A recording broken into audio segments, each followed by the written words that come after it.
टीका केली?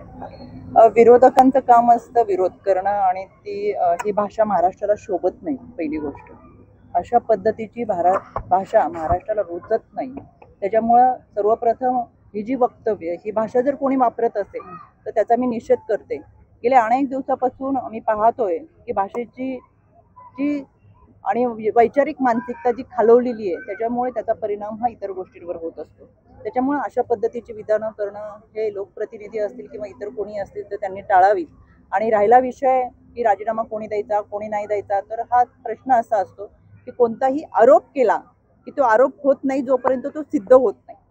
त्याच्यामुळे आरोप सिद्ध झाल्यानंतर खऱ्या अर्थानं आपण त्या व्यक्तीवर टीका करू शकतो, बोलू शकतो किंवा जी काही मागणी ती मागू शकतो. पण कोणतेही आरोप सिद्ध न होताच अशा पद्धतीने विरोधक जर गरदारावर वाजत असतील तर मला असं वाटतं की आपण ज्या पद्धतीने ह्या सगळ्या गोष्टीचं राजकारण केलं जातंय ते राजकारण महाराष्ट्राच्या भल्याचं नाहीये. ते अशा पद्धतीचं राजकारण करू नये. व्यक्तीला न्याय देण्याची भूमिका महत्वाची आणि ती भूमिका आपण निभावली पाहिजे. धन्यवाद.